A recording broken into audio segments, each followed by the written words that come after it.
Salam sejahtera kepada Madam Graciela. Pada hari ini saya akan membentangkan satu tajuk mengenai stres dalam kalangan kanak-kanak. Stres merupakan sebahagian daripada masalah dan tekanan daripada kehidupan bagi seseorang individu itu. Namun begitu, penerimaan dan cara pengendalian tekanan dan masalah membezakan kesehatan emosi setiap orang itu. Walau bagaimanapun, kanak-kanak juga akan turut menghadapi masalah dan tekanan ini secara tersendiri, walaupun usia mereka itu masih muda dan dianggap masih tidak mampu untuk berpikir dengan baik. Namun, mereka sudah pandai menilai serta merasai tekanan itu, walaupun mereka tidak menyadari keadaan itu. Apa yang kita lihat, stres ialah situasi yang tidak selesa yang mana setiap manusia merasai secara dalamannya. Stres ini diterjemahkan dalam bentuk fisikal seperti badan menggelentar. Dari emosi pula, ia boleh menyebabkan perasaan marah, gelisah, gundah, dan segala-galanya.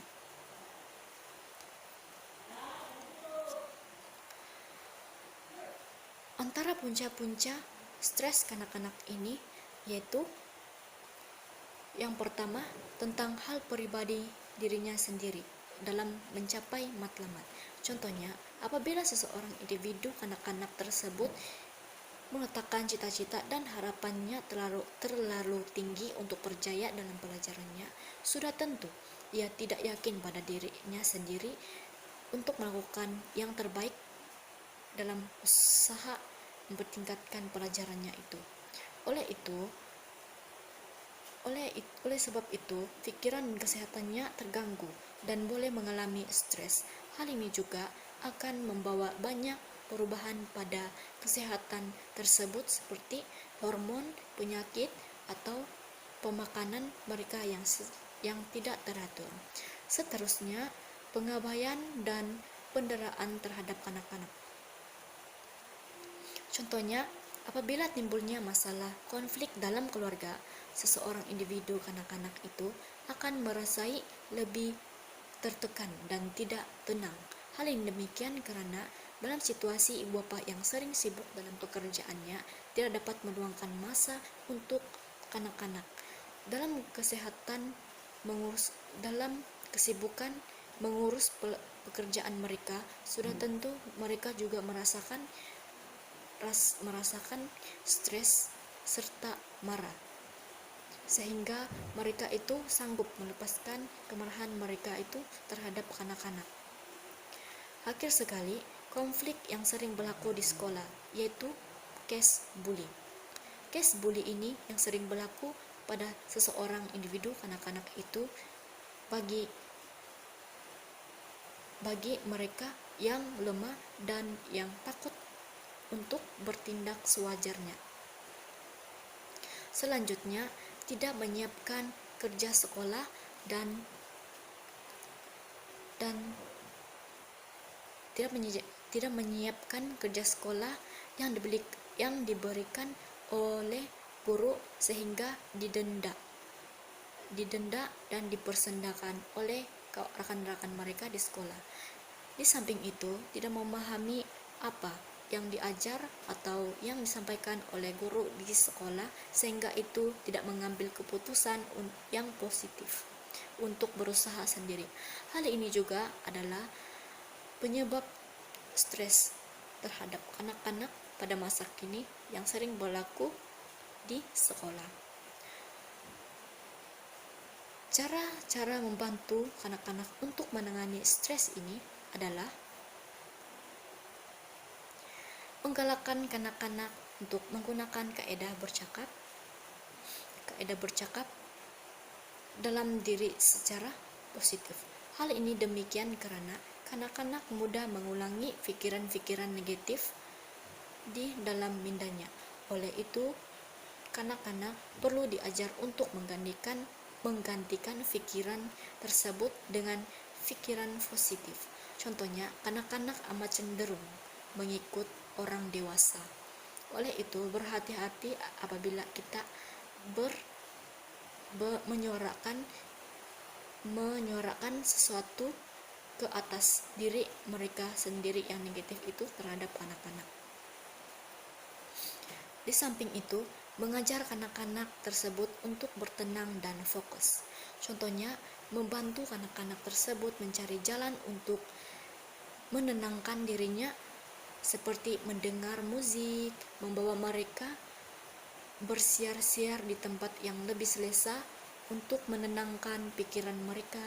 Seterusnya, mengadakan aktiviti riada pada masa lapang seperti berjogeng, yoga, sebarang aktiviti yang boleh mengatasi masalah stres mereka. Selain itu juga, sentiasa memberi ruang masa untuk anak-anak berehat. Hal ini demikian karena bekerja tanpa rehat menjadikan tubuh mereka semakin tidak sehat. Semua orang perlu berehat daripada tekanan harian mereka, terutamanya bagi kanak-kanak. Hal ini karena ramai kanak-kanak tertakluk bukan sahaja pada aktiviti akademik dan kurikulum di sekolah, tetapi juga pada kelas-kelas tambahan di luar waktu persekolahan dan pada hujung minggu. Oleh sebab itu, kita perlulah mengawasi kanak-kanak apabila dia kelihatan stres dan keletihan. Bermakna masanya sudah tiba untuk dia berehat ataupun mencari aktiviti kanak-kanak yang digemari yang boleh membuatkan mereka rileks. Akhir sekali, fokus kepada usahanya bukan hasilnya. Hal ini karena keresahan dan kebimbangan merupakan beberapa perasaan yang dirasa pada masa-masa seperti ini. Haruslah sentiasa menyokong dan menekankan bahwa semua orang membuatkan kesilapan dan ia adalah sebahagian kepada kehidupan kita. Kehidupan ini adalah penting terbaik untuk mendidik kanak-kanak bahwa apa yang mereka lakukan seterusnya adalah penting, yaitu mengakui kesilapan dan mengambil tindakan pembetulan yang sewajarnya. Kesimpulannya daripada saya, tekanan merupakan fitrah dalam kehidupan manusia. Oleh itu, setiap individu, tidak kira tua ataupun muda, terutamanya dalam kalangan kanak-kanak,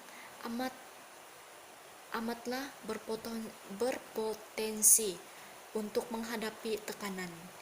Kebanyakan orang akan merasa tertekan pada masa tertentu. Oleh itu, kegagalan mengawal tekanan boleh mendatangkan kesan yang buruk kepada seseorang individu itu. Walau bagaimanapun, tekanan boleh diatasi menerusi pengurusan yang efektif bagi membentuk kekuatan diri dari segi mental, fisikal, rohani, dan emosi serta motivasi bagi seorang individu itu.